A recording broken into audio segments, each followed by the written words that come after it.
This story is about Lao Tzu, a Chinese philosopher who changed so many lives, and it has been touching ever since the early days of mankind itself.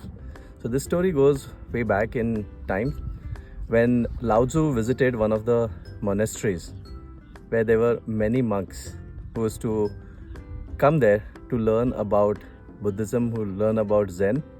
And Lao Tzu offers a very, very important thing to these students. He says that I can take one of the students along with me every morning. But the only condition is when I take the student, none of the student, whoever is going to accompany me, is supposed to utter even a single word. That's the condition. And with that condition, he takes one student every morning before sunrise.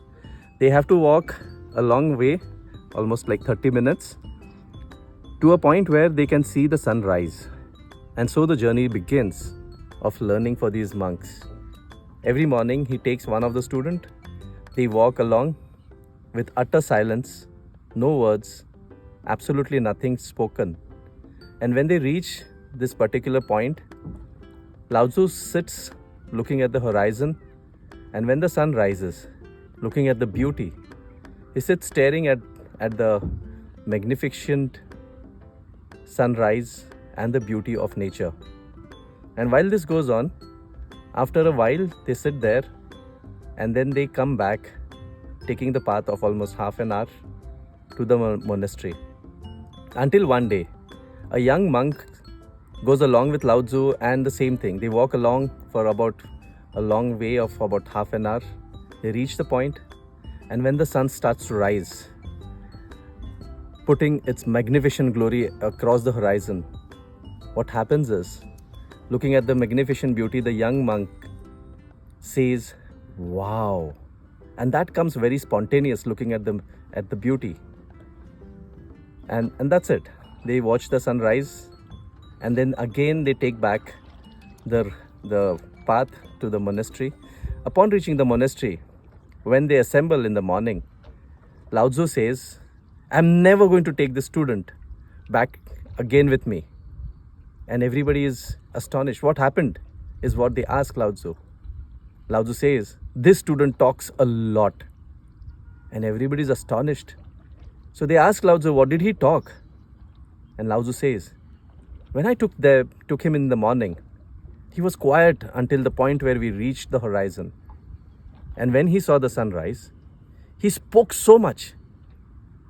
And everybody says, "What did he speak?" And he said, "Wow." And then every student is kind of anxious. Is that a lot? Just a word, wow? What has Lao Tzu to give a message with this? And they are curious and they ask Lao Tzu, just a word, and you say he spoke a lot.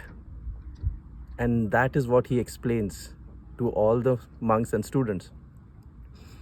I was the same. The sunrise was the same. I was seeing the beauty.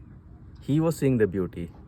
And at this moment, just that wow also changes the equation. When he uttered the word wow, he was not there in that moment, experiencing the beauty of life itself. And that is what is Zen all about. It is being in the moment. When you explain or when you utter even that word, gets you out of that moment. So Zen is nothing much more deeper, or it's not voluminous books. It is a simple act of living in the moment, and which is the most difficult. Only the 1% of the world's population can understand this. And if you really go to practice, the next time you go out anywhere, especially in today's world of digital era, with your extended mobile devices, a body part, we are all busy taking the pictures, we are taking selfies, trying to capture the moment in an external device, when this moments could have been captured within your own self. Try to practice the next time whenever you go with your family, or even if you go alone. Try not to take a picture and see if you can afford to do it. If you can, live in that moment. you are closer to being understanding Zen itself. Thank you so much. This is Harshad, founder of Digital Fitness Hub. Stay tuned for the next stories, and maybe you get closer to your Zen and you get closer to your Tao. Thank you.